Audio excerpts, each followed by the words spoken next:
Okay, whenever you get ready, we can start. Oh, I've already started recording you. Why you do this to me? Oh, well, why not? I like, you know how much I like the tablas, and I like you playing drums, so. Hey, we can't even mention tablas and bongos. I know, you really can't. Not for me. I know. Parazza and Bouyou and these people. Yes. Well, here we are once again at this point. And I have to say that I'm very pleased about being able to continue the series of what it is we're reading.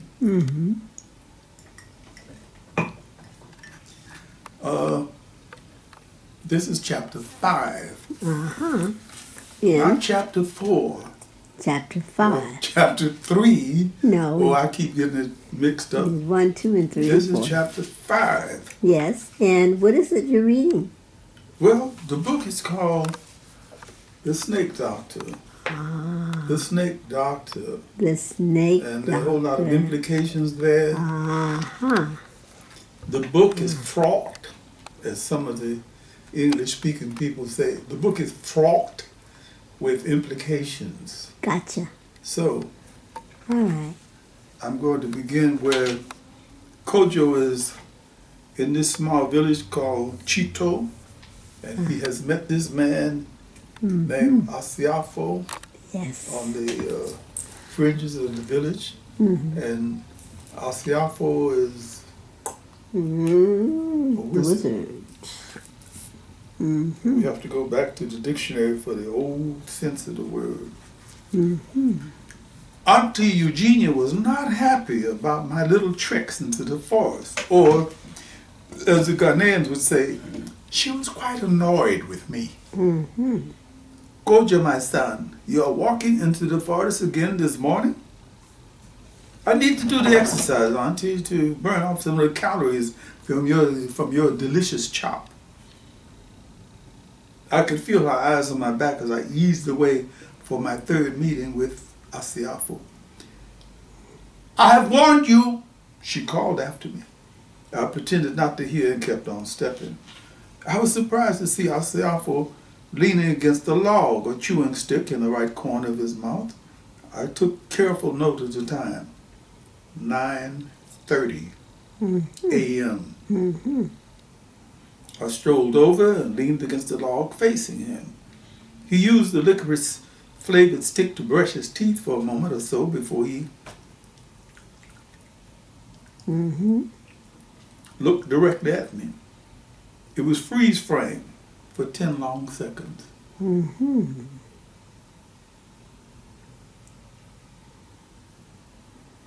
You will have what you want. Your wish is fulfilled.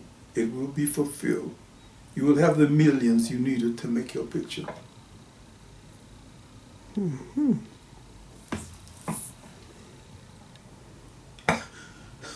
My heart felt like it was going to jump out of my chest.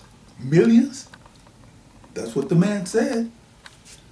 You do believe me, don't you? Oh, yes, I do believe you. Was I being hypnotized? No.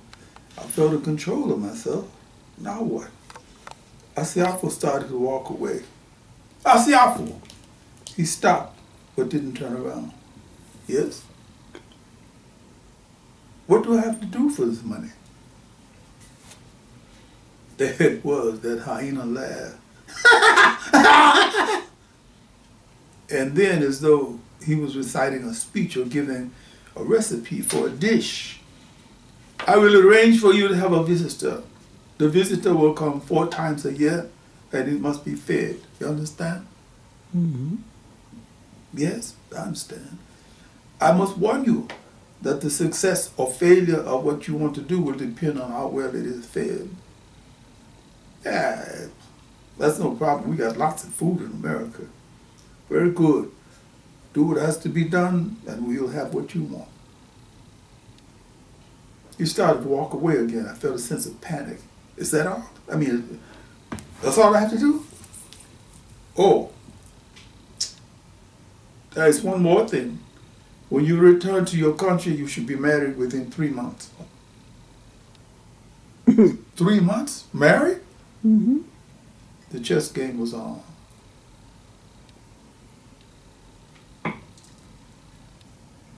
Which move should I make? What move should I make?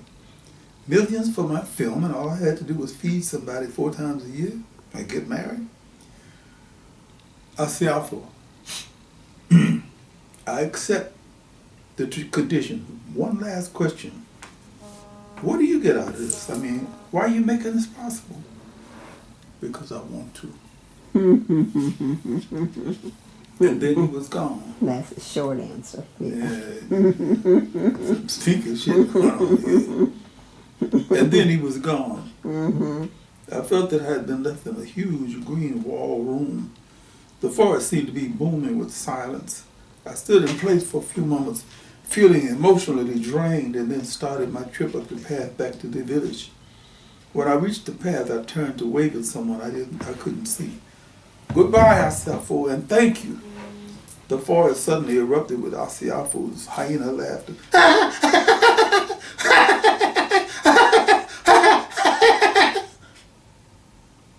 What did you find funny about that? Or maybe he wasn't really laughing the way I understood laughter. No. Oh, well. Mm-hmm. Aunt Eugenia and the rest of the village seemed to be a different place when I returned. Auntie was reserved, aloof, almost cold to me. Some of the villagers who had formerly been cordial to me were distant. Now, some of them even frowned at me when they saw me walking through the village after the evening meal. I had obviously blown it. I felt the attitude was unfair. Even if they knew I'd gone to see Asiafo, I didn't feel that I'd done anything wrong. What did I do to them? I caught Auntie as she was getting ready to make a nightly getaway. Auntie, I'd like to talk with you. She stood in place, arms folded under her breast, and gave me a stern look. I felt 2 feet tall. Aunt Eugenia, I know you told me to be aware. Yes. She spoke in a sharp tone. Yes, I told you to be aware. And then walked away from me. Now what? I went into the hut, searched into the woven basket for the apquits bottle, settled on a stool, and took a long swig.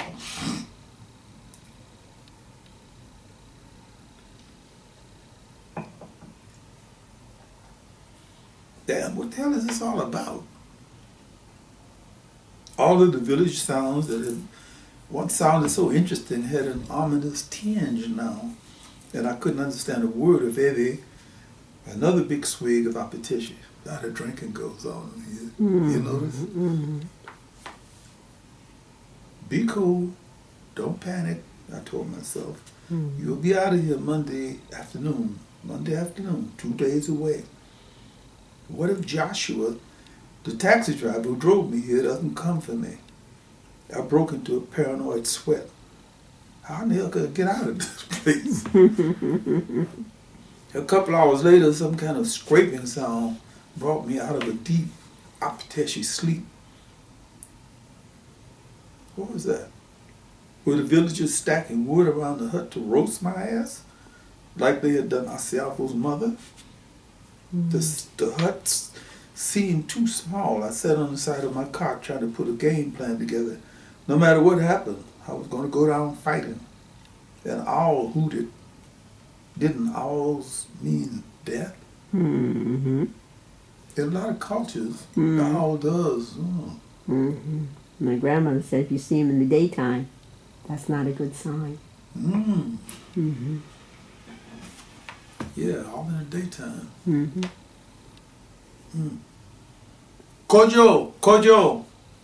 It was daylight and I had a vicious hangover. I staggered to the door and let Auntie Eugenia in. Kojo, you locked the door? Oh, sorry, it's just an old-fashioned city habit. She gave me a curious look, sniffed the liquor residue on my breath, and began to tidy up the hut as usual. I have taken water for your bath. Thank you, Auntie.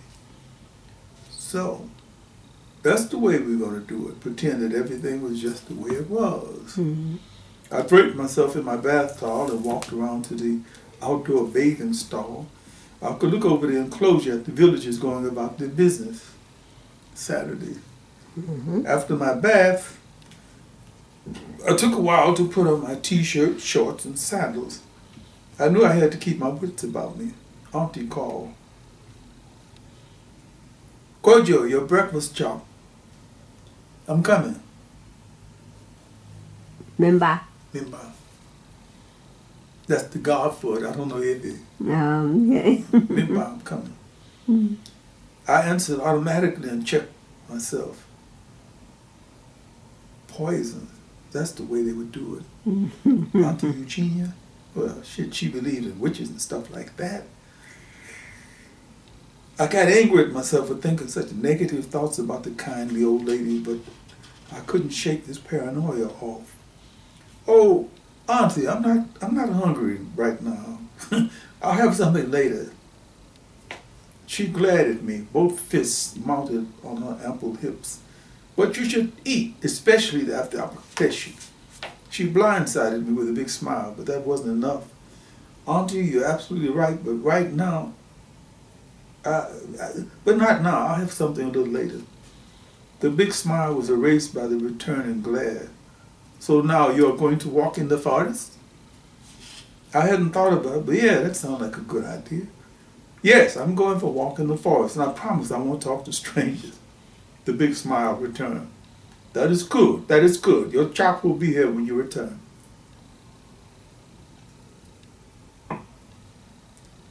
I grabbed a quart bottle of water and started walking. I didn't want to go anywhere. I had a hangover and I was hungry. But I also felt the need for a little space between me and the situation. What could I do in the forest? I didn't want to go anywhere. I had a hangover and I was hungry. But I also felt the need for a little space between me and the situation. The printer printed that twice on this book. We gave it to them twice. Okay, yeah. What could I do in the forest? I didn't want to go too far. My stomach was grumbling like an old man. Maybe I should have eaten before I decided to take my walk. Too late now. I took my time, exploring, studying things. I walked in a big circle around the village, keeping the sounds to my left as points of orientation. I felt no need to get lost. After an hour, I was soaking with sweat, time to go back home. If the vibe had been somewhat negative when I started off for my walk, it was downright hostile now.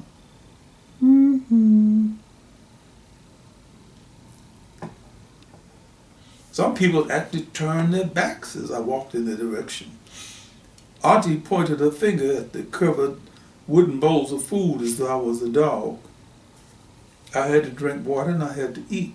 I had to take a gamble that Aunt Eugenia wouldn't poison me, that she wouldn't want to report the news to Grace that I had died and she told of poisoning.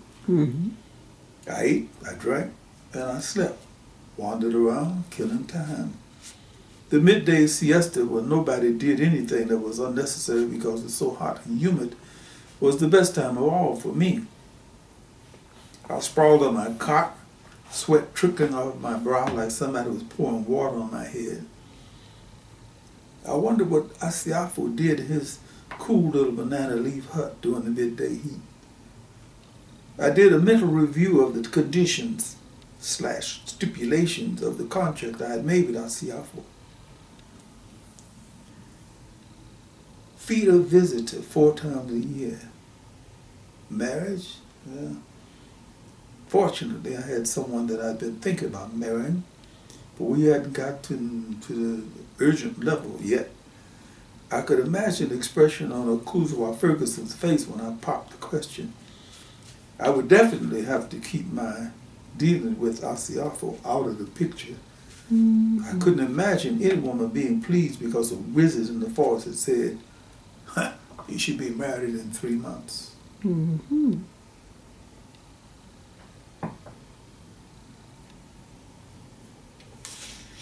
Saturday seemed to last forever. I took long walks, I did 3 hours of the midday siesta. I wrote letters. I tried to read a book. And of course, I ate Aunt Eugenia's food.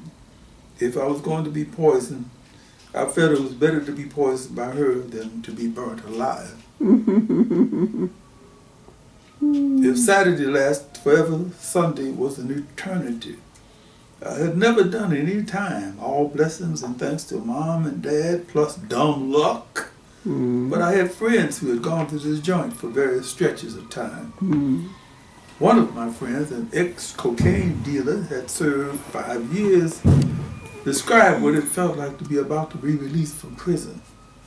Kojo, you would have to be there to really and truly understand what the vibe is. Every minute is a 60-second eternity. And there are times when you find yourself counting the minutes. No good. You could drive yourself nuts doing shit like that. So you begin to focus on the hours. And that's just as bad because the hours become 66,000 million seconds. Or some shit like that. You know what I'm saying? I've seen dudes who had done big time on the verge of release after doing years of time with no sweat. And then they get down to the weekend before emancipation. And they damn near lose it. Damn near go crazy. Develop nervous twitches, ulcers, and all kinds of anxiety and shit. You want some go?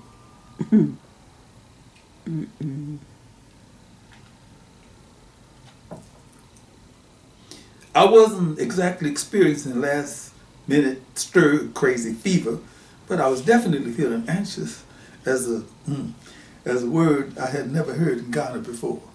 MF. 2 p.m. I was feeling quite antsy. Don't tell me this guy's going to leave me stranded here.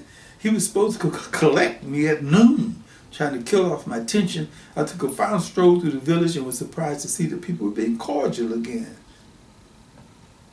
What a moody bunch. Aunt Eugenia quietly explained the emotional switcheroo to me. Yesterday in church, Reverend Donda told the people to behave themselves. He told us that you are not of our traditional beliefs, and that you are not bound by a taboo, that you should not make that you could not make a problem for us. Problem? What kind of problem?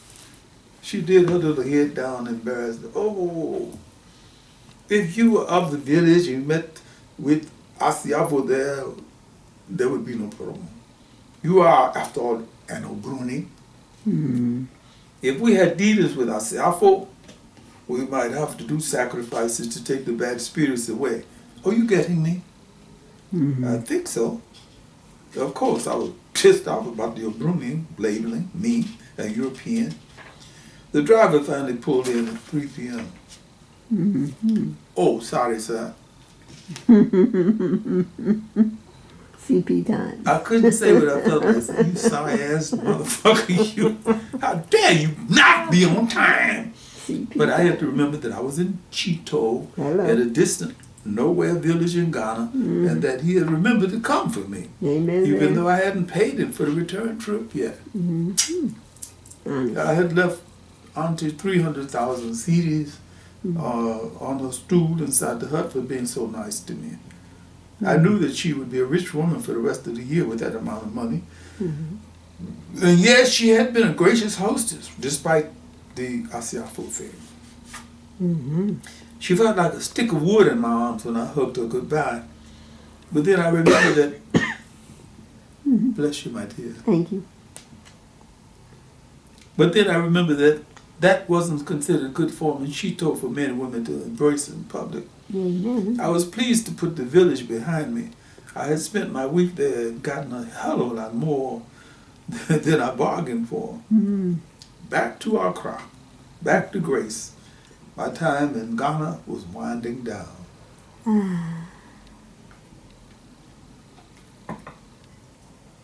Grace, I am so annoyed with you, I want to knock you about. Kojo, I'm surprised at you. You go to a small, backwards thinking village for a few days and allow them to turn you around the bend. Come on now. They're just a bunch of superstitious village people. Or how about Asiafo? How do you explain him? How do you explain the way somebody survived in the forest alone for 40 years? I couldn't explain that, and I didn't try. But I did try to make him see the absurdity of talking about a half-naked man in the rainforest promising him financial aid if he did the right thing. Kojo, it is one of the oldest stories in human history. Man makes a deal with the supernatural, you get what he wants. Grace, if you know Hollywood the way I know it, you would be damn happy to get financing for your movie, no matter where it came from or how it got there. And that's basically the way we left it. I didn't think it would make a great deal of sense for me to try to force him to sit up, as we say in Ghana here. After all, he was a lovely boy, and he had given me a beautiful time. Why should I clutter up matters by acting bitchy? We spent 3 gorgeous days together and made 2 great promises. When it was time for him to get on the plane, we would write to each other once a month, and we would be brutally honest with each other. Agreed? Yes, please. And then he was gone, back to the place where they invented milk and made money. And that is the chapter 5. I'm going to go on to chapter 6 in order to keep with the thing that you're driving me on to do, which is go beyond my capacity. Oh, no, please. I'm going to be writing blurbs for the Facebook for chapter 5 and 6. Yes, please. Oh, you slick. You know what I'm going to do? At the end of this reading, I'm going to tell everybody how you dress, but I'm not going to do that right. I'm not going to do that Oh, right you now. were so wrong. Oh, no. I'm not going to do it right now. You'll see. You'll see. You've been trying to get me. On to chapter 6. Chapter 6. Akousa Ferguson, the woman back home. The long back trip back to the land of milk and money gave me lots of hours to think about my bride-to-be. Akousa Ferguson, lots of heart and soul. How do you go about bucking the wishes of a couple right-wing thinking Negro-centric parents all the way to changing your name from Cynthia, or was it Debbie, to Akosua, and telling the folks that they could stick the inheritance, the homes, and all the rest of it up their asses if they didn't like what she was about? Akousa Ferguson, a novelist, a lovely woman full of good vibes, independent thinking. We've had a thing going on for 2 years, and I've never even introduced her to my folks. Marvina, Jackie, Margot, beautiful, but basically empty. Marvina wants a new car every year and someone to share her credit card debt. Jackie lives in a dream world. Margot is too hung up on her looks to really care about anything or anyone but the creature in the mirror. Maybe it's Mar-a-Lago. I think it's the name, Mar-a-Lago. No, moving on. Akousa, I owe you an apology. What in the world have I been thinking about? I've been taking you for granted. I need to have my ass kicked. I felt pinpricks of anxiety. How's she going to take it when I ask her to marry me? What if she says no? Should I tell her about Asiafo? No, Asiafo, no, don't do that. No. She'll think I'm nuts. Akousa.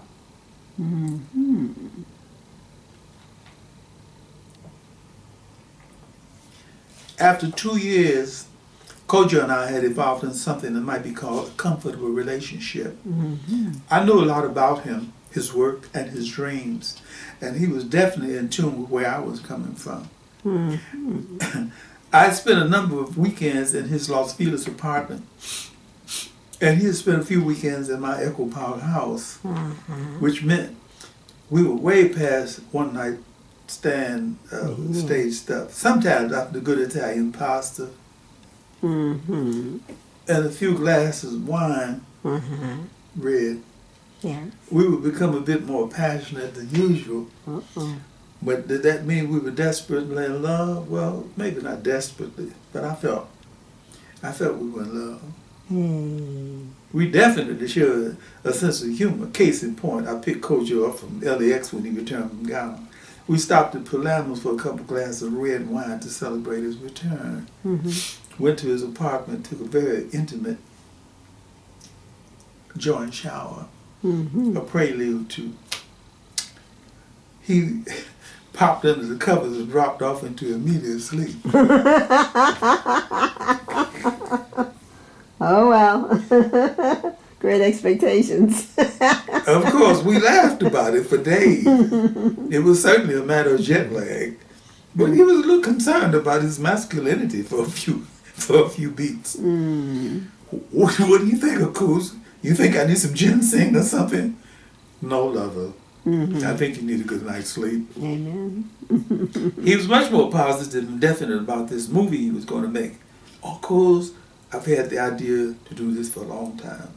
My grandfather's eyes might be considered my tribute to my grandfather. I'm going to do it. I hate to be the one who says the dirty word. My name. It's coming. It's coming.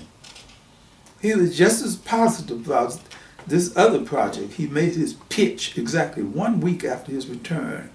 We had been invited to his family's home in Compton for a family gathering. His pitch came the night before the event.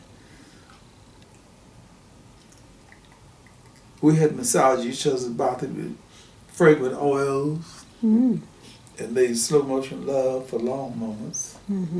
Later, we curled up in each other's arms. Nice.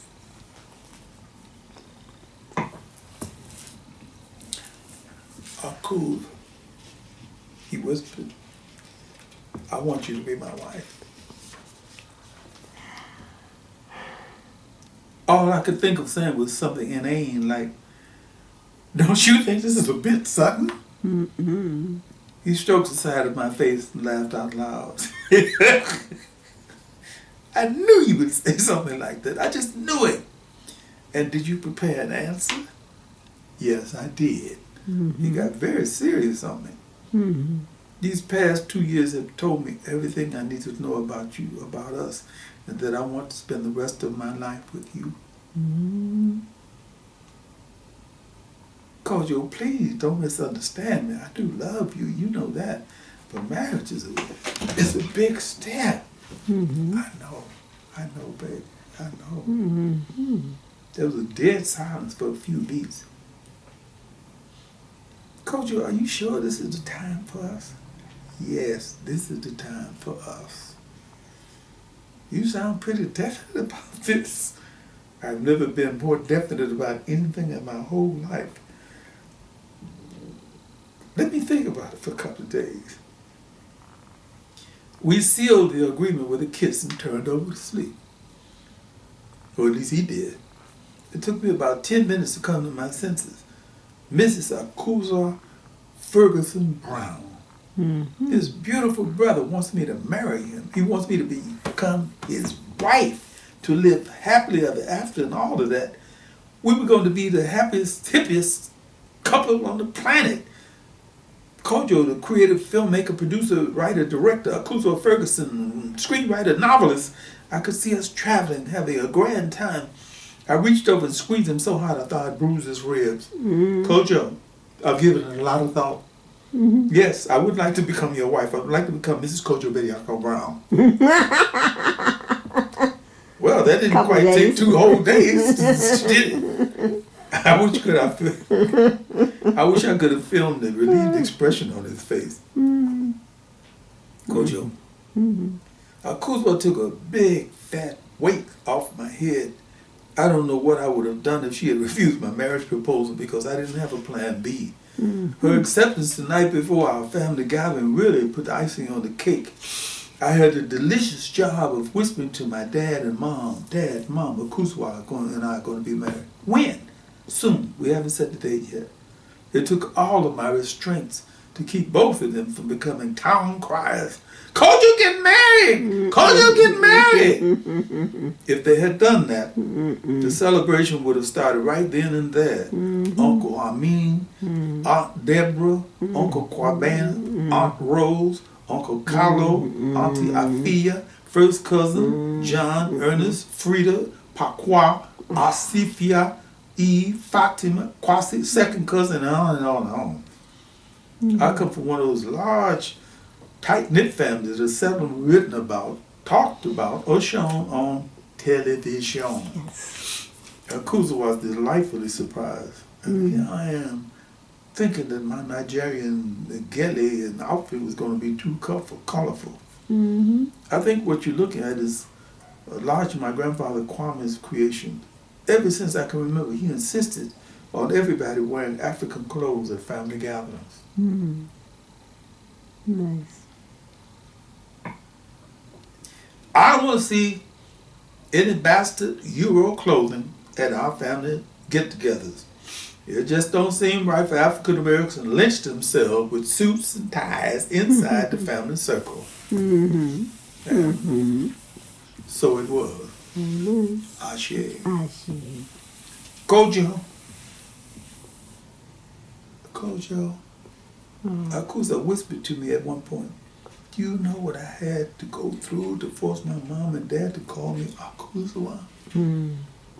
I suppose the blank look on my face said it all. I'm looking around at your family. Everybody has an African name. Njinga, your mother, Kofi, your father. These uncles and aunts. How did that happen? I really can't say. It just took place before I was born. But once again, I think we could trace the thread back beyond my grandfather. That's the effect elders can have on a family, clan, if they have their stuff together. Mom and Dad lured us away from the family circle for a little private Bristol cream sipping in the library. Show me a home without books and I'll show you an ignorant bunch of folks in the house. That was one of my dad's favorite sayings.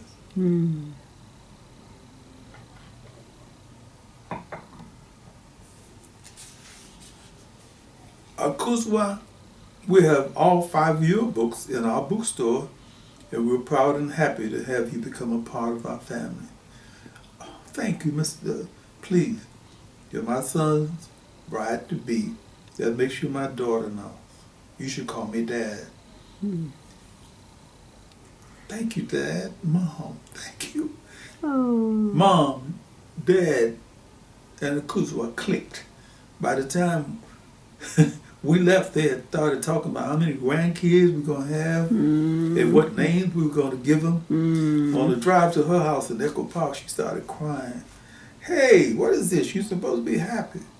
Oh, I am happy. I am happy. That's why I'm crying. But I'm also crying with my mother and father. I wish they were more like your folks. You know, people have to be who they have to be. I know, that's why I wish they were more like your parents. Well, I have to meet them. I figured we could go over on Sunday. We may as well get it done and over with. That bad, huh? You'll see. Harvey and Minerva. I was wearing this vanilla-colored, double-breasted Italian suit. Backed up by a cold-blooded Panama straw hat and some homemade beige Moroccan loafers. No matter what, my prospective in-laws would never be able to say that I came for lunch at their place looking like an orphan. I wasn't intimidated at the idea of meeting them. I just felt vaguely pissed at the idea of spending such a beautiful day dealing with a couple fuddy-duddies. Akosua, the objective novelist, had given me solid character sketches of her parents and a little rundown on her lifestyle. Dad has been hiding behind a daily newspaper for years. He doesn't like confrontations. He's a very complex man, definitely not a wimp. But he'll do anything to avoid a confrontation, especially with mother. Mother is sneaky. She will go around behind you to get what she wants. She had me going for a while till I figured out how to ignore her whining and conniving. My father and mother both come from upper middle class backgrounds, teachers, attorneys, and professional people. They both made their own money.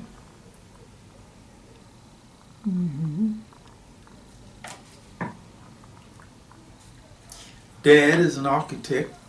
Mother is the owner of 4 exclusive boutiques. They think of themselves as being semi-retired. They tried to give me everything they thought I wanted with the access on things. And I love both of them dearly, but there are times when I wish they would put the accent on love, warmth, caring rather than things. Talk about things. Let's start with their house. One of those grand old things that silent movie stars used to own on Santa Monica, in Santa Monica, 4 blocks from the beach. We were met by the family maid, Dolores. Hola, Dolores, ¿cómo le va? Bien, señorita, muy bien. Damn, sweet thing, I didn't know you could speak Spanish. I can buy. We were escorted through huge rooms with plastic-covered sofas, a fireplace that looked large enough to roast a cow, rooms filled with very expensive knickknacks from all over the known world. Akosua winked at me and pinched my butt. Finally, we came to a back terrace veranda. It was about 20 yards wide and 50 yards long, and a great green rolling lawn beyond it looked like a section of the Augusta golf club. Father likes to practice his putting. Akosua whispered to me as we negotiated our way past a couple of filigree tables and chairs. Predictably, Mr. Ferguson was folding his newspaper up, and Mrs. Ferguson was standing real tall, looking for all the world like a 50th version of Diana Carroll. All right. Father, mother, this is Kojo Bediako Brown, my husband-to-be. Kojo, my parents, Mrs. Minerva Ferguson, and Mr. Harvey Ferguson.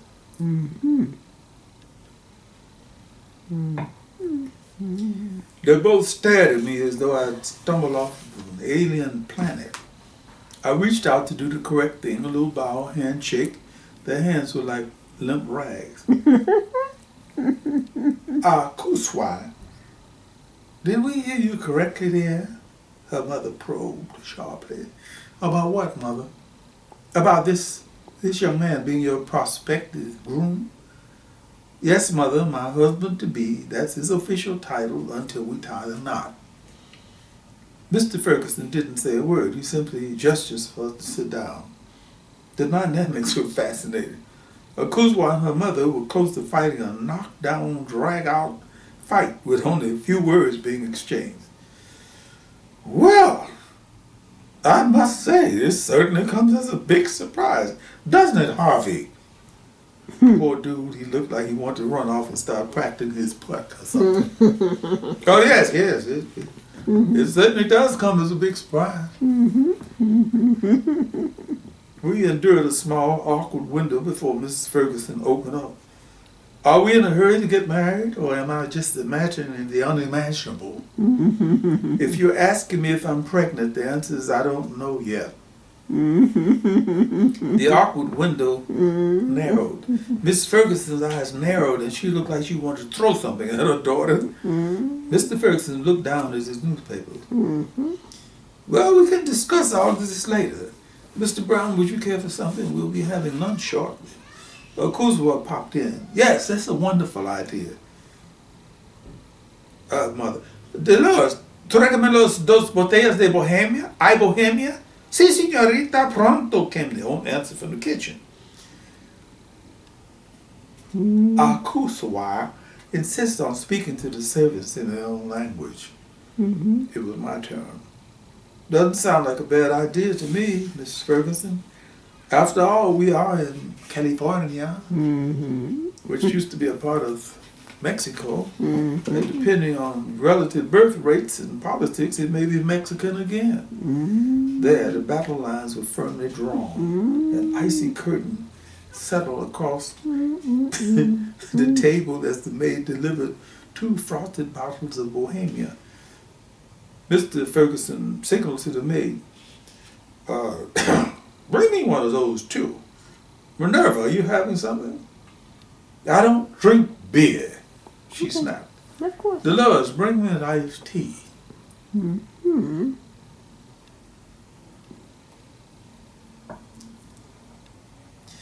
Akosua pinched my thigh under the table and stifled a sarcastic smile. I took it all in. This way of being family was completely new to me. The beer was deliciously chilled. A few pregnant moments passed as we sipped and watched. Mr. and Mrs. Ferguson looked uncomfortable. Mr. Brown, please call me Kojo, Mrs. Ferguson, and you too, Mr. Ferguson. Yes, of course. Kojo. Hi.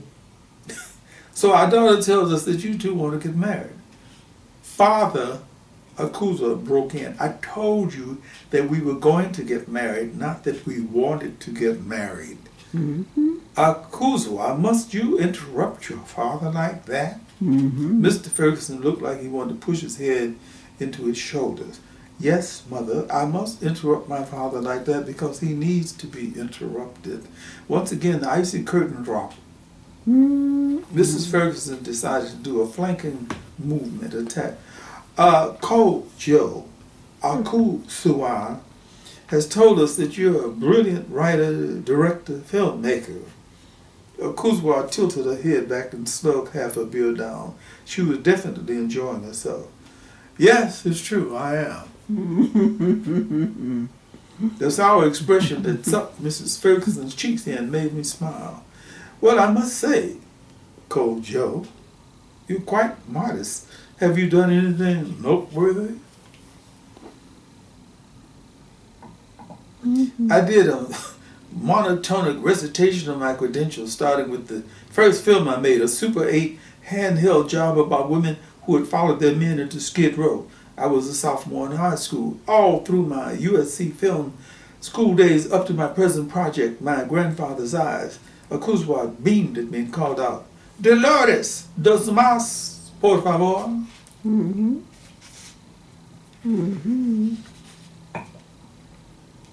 Si, señorita. Ma and Pa Ferguson slumped a bit as we sipped our cold Bohemias. We had them on the ropes. Yep. Kojo, I hope you don't think I'm being intrusive, but I'd like to know one thing. What's that, Mr. Ferguson? Why do you want to marry our daughter?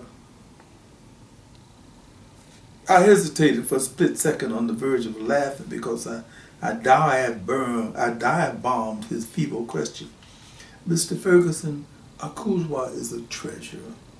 She has brains, she knows how the world works, she is beautiful, and she has 2 great parents. What more could a man ask for? Ooh. You want game? I got game. Of course. Good answer. Mrs. Ferguson coughed into a napkin. And I think she was contemplating another flank movement when the maid announced, lunch, she is ready. Delicious tamales, enchiladas, refried beans, rice, guacamole salad, and more Bohemias. Mrs. Ferguson was determined to slip a jab or 2 in, even if she was on the ropes. Kojo, I'm sure you come from a good family. The best. I snapped at the old snob. Bullshit time was over. Yes, of course. I was about to say, in good families, the business of marriage is taken quite seriously. Akosua groaned. Oh, Mother, give us a break already, please.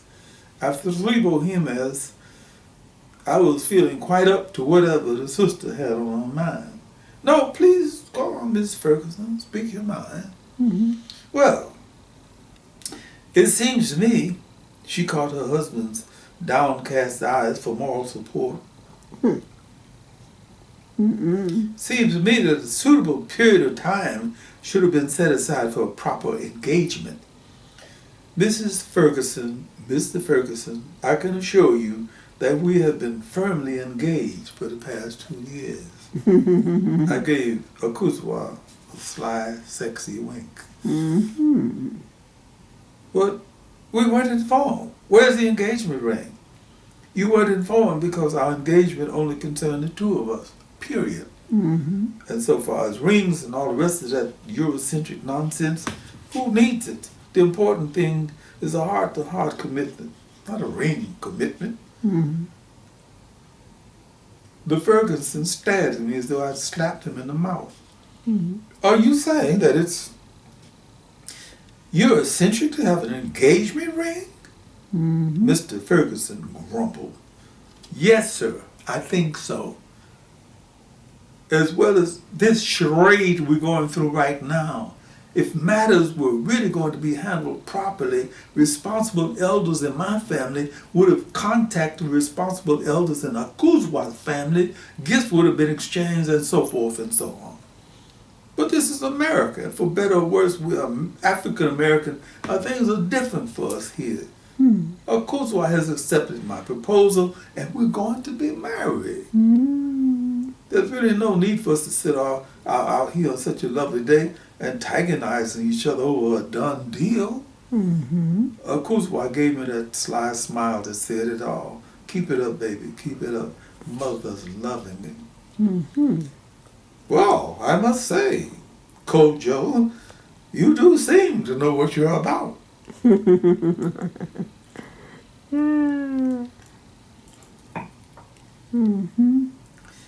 Yes, Mrs. Ferguson, I do know what I'm about. I've known since I was 10 years old. Fine, I'm glad to hear that. It really puts my mind at ease to know we can give our approval for your marriage to Akousa without any reservation whatsoever. Don't we, Harvey? You just came in the room.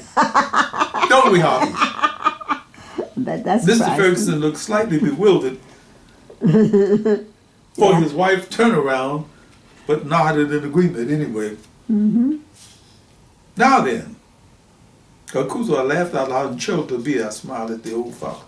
Now then, now that we've resolved that sticky little problem, have you set a date? No, Mother, not yet. Don't worry, Mrs. Ferguson. You'll be the first to know what we're going to do, and we're going to do it. That takes a load off of my mind. Cool. How do you say bring more beer? Más cervezas, por favor. Dolores, más cervezas, por favor. Por favor. Sí, señor. Sí, señora. Great attempts. 45 minutes later, after the cheeky kiss and limp handshakes, Kojo and Akosua drove away trying to maintain straight faces. They both exploded with laughter at the first intersection. Kojo, did you see the flip-flop that lady did? Did you see what your mother did? Your mother's a very clever lady. If you can't beat them, join them. Hey, I see. Okay, chapter 5 and 6. 5 and 6, I hope everybody understands we're having a little bit of fun here. Yes, indeed. We're definitely having a lot of fun and here. one of the things I was after, because we so often have guests who's coming to dinner, in black and white and so forth. What some people may or may not know is that there are upper crust black parents. Oh, yes. Who, say, whoa, who is this? Case in point, tiny story here. I was at Fort Gordon, Georgia, 1962, 1964, and went to Atlanta one afternoon and met a young lady. And we had drinks, and she gave me her number. She said, well, if you're free, I was a soldier, she knew that. If you're free, come up to, I want to take her out. She said, well, you have to meet my parents to take you out. Why would I have to meet your parents? I'm not taking them out. I'm from Chicago. Right. I said, honey, hey boy, this is the South. Yes. And my parents are upper class. My dad is a professor. My mom is a ex-professor. You know. She can't just say I'm going out with, who is this young man? Who is this? Right. Do we know him? Next weekend, I had the weekend off. I get up to Atlanta, get in a taxi cab. Taxi drove me up. I'm saying, where we going? Because in Augusta, the ghetto was what was familiar with me. I'm from Chicago. I come from the south side, west side. Right. So that meant ghetto. And the driver was going up this one. Where are we going? Peachtree Lane or somewhere. Get to this big fancy house. And I'm thinking, wow. Hey, driver. Driver, is this a black neighborhood? So yeah, this black neighborhood, black driver. So well, wait for me just in case. Okay, go up, ring the bell. Some guy, he wasn't dressed in what is that beetle tactile thing. He had a nice suit. And answered, yes sir, can I help you? I'm here to. My name is so and so, and I'm here to visit my friend Janine, or Janina, or whatever her name was. And he says, "Just a moment," and closed the door in my face. I'm standing down and go, damn. And I looked up, and the door opened. The father comes and said, "What do you want? Who are you?" So, and you here to do what? So I came to visit my friend Janina. So you obviously you're in the wrong house, you're in the wrong place. And I'm looking at her up at the stairway. So hey, ignorant ass me, right? And he said, "No, you're not coming to see my daughter. Oops. You I'm not coming. I'm not coming to see my daughter," and slammed the door in my face. And that was the end of that. Wow. But we had the same thing in Chicago, where at certain points in time, my friend Ron Dobson could testify to this. If you were not from Louisiana and had a very fair skin, you didn't go to Louisiana Creole parties and so forth and so on. So I'm trying to let those who may not be aware know that that was the way a thing was then, that is certainly not now. Black Lives Matter. All Black Lives Matter. All Black Lives Matter. Blue lives can take care of themselves. Black Lives Matter. And especially Black writers' lives matter. And let me ask you before we get to the end of this. Yes, sir. Why are you sitting over there in your panties? Behind the I'm not in my panties. You are wrong. See? This is one way that I have to bring my producer director over in front of the camera in order to prove. Stop it. Stop it now. All right? All right. I didn't mean that. Your books can be purchased on Amazon, Barnes & Noble. Your website is www.odiehawkins.com. And I'm going back over there. And take off your clothes? Odie, stop. Just look at you kid. Next reading tomorrow. Tomorrow night, if the creek don't rise and the ocean don't overflow. And the fire don't come. And the fire don't... Girl, you know. Ciao. Ciao.